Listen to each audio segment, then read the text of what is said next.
Oh, what's the stupid question? What's the difference between this season and last season? You seem to. Experience is huge.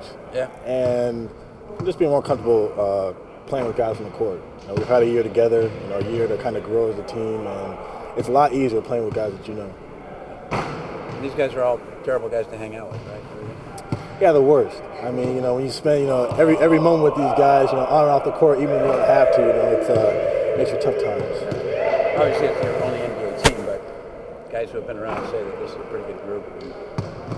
And, pretty cohesive. Everybody gets along, which isn't always the case. I mean, it's honestly very similar to a college team in terms of, in college, you guys obviously, dorm together, live together, so you spend so much time. I've never been around a situation like this where, we all live in separate places, different cities in the Bay, but we all make a concerted effort to hang out all the time. Don't you guys do that? You did that social media thing. I don't know what it's called, but if you go on a road trip, somebody sends you guys all. Everyone on the team get a text. We're going to go out to dinner at 7 o'clock tonight. Oh yeah. Whatever that's called. Group text. Yeah, group text. Yeah, we right. we do a lot of group texting. I mean, whether it's we're going to go out to eat or whether we're going to go watch a movie or go to an event or just talk about what's going on with other games in the league. Is that kind of cool? It is. I mean, especially with guys being injured on the road. We still are. Everyone's connected. We're still a family, and guys can continue to talk and know what's going on even when they're not with the team. Yeah. So you use it other than setting up restaurant dates and stuff like that. You can use it for if you got a problem or you want to discuss something, or maybe there's a problem with the defense. You can. There's. For example, Festus went to the Beyonce concert last night. A few guys on the team wanted to ask him about that, so we just put it in the group chat. Just figure that thing out. What do you say about it? Huh? Is he the only one who went? Yeah. No. Yeah. He was the only one. Do you have a sense of how unusual that is? I mean, we always hear other teams that say, "Oh, it has to be so-and-so's team," or "I didn't get my touches" and things. I never hear that on this team. Do you guys have a sense of how unusual that is? Yeah, I would say so. I mean, because on this team, it can be anyone's night. I think that that was obvious. And New Orleans, J.O. hasn't played in 3 days, comes out, hadn't touched the ball, and gets 18 and 8. You know what I'm saying? It was a huge reason why we won that game. And I think that's just the dynamic of our team. Anyone can step up.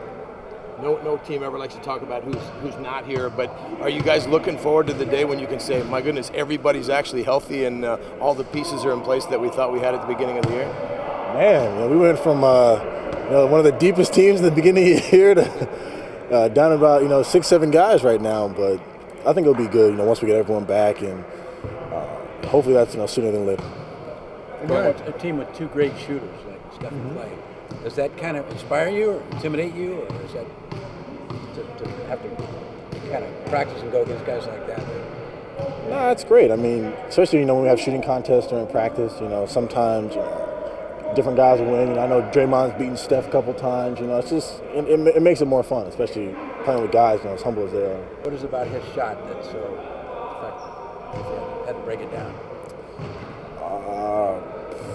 It's quick release and it's natural. He's a guy that doesn't look like he puts a lot of effort into his shot. You know what I'm saying? It doesn't look like he has to try to get it there from three or from beyond the three-point arc. He just winds up and shoots it. Do you ever study his shot and think maybe I can make mine more like that? And shoot like stuff? Well, I'm gonna try to go to the Splash Brothers camp this summer. See if I can learn a few tips. But other than that, I'm just in awe of the shot. Jermaine was talking a few days ago about how this team, the bond of this team, and he said a lot of it starts with the coach. And he said, we have a coach that doesn't scream, doesn't cuss at people out. How much does that really set a tone for the way this team acts on each other in terms of mutual respect and so forth? I think it begins and ends with him. If you have a coach that preaches about family, preaches about guys being close together, gives guys freedom and really kind of lets everyone be themselves, I think that kind of creates the atmosphere. If he kind of reins it in, make sure it's like a real strict, real business-like atmosphere, then guys wouldn't be able to be this close. Guys wouldn't be able to kind of be themselves, and we wouldn't be able to have the fun that we're having on and off the court as a team. The other thing too is that Draymond. People like to laugh about Draymond shooting his three-pointer, but now they don't laugh like they used to. You know what I mean? It's like a normal thing. But the guys also say that that's part of the attitude that Mark sets too, is that gives guys some rope to do what they can do. You know, as long as they don't go crazy with it. You know, he'll even let the big dribble up and down the court sometime. You know, does that help too? Yeah, I mean, I think it's great. You know, for example, you know, Draymond was shooting threes last year. Coach gave him that license, and you know, like you say, you know, people, were criticize him or whatever. We joke around with him in practice, but you know, he put in work this summer, and he's improved that three-point shot. And that shot that people laughed about is now one that he's actually making. You know, Bogut dribbling up the court in transition. You know, Mo shooting threes. I mean, you know, it's something that, you know, if you go to other teams, they might not let you do that. But here, you know, if you do that and you work at it, the coach will give you the freedom, you know, try it out in games. Did that surprise you when you got to this team that an NBA coach would be so relatively sane, basically? You know, it's kind of hard. I don't really have another NBA coach to base it off, but You played for a lot of guys before. yeah, no, I mean, it's great. I mean, he definitely believes in his guys more than anything, and as a player, I mean, it's great to have that kind of confidence. Can you talk a little bit about tonight, Raptors? You got the cover on Rudy Gay, probably, right? Yeah. I mean, we just, you know, the West is tough, so you know, we just need to try to continue to get wins, and I think this is a game that, you know, it's going to be a lot about individual matchups. You know, obviously, you know, DeMar DeRozan, you know, extremely good scorer. Rudy Gay, extremely good scorer. Terrence Ross come off the bench, good scorer. Valanciunas has improved a lot, so you know, individually, we're going to take on these matchups. Do you look forward to playing against guys like Rudy? I mean, guys that are somewhat similar to you in terms of the way they play. I mean, a lot of activity, athletic, but also Rudy's, I mean, kind of a big name guy, so to speak. Do you look forward to those kind of games any more than the other games, or all the same?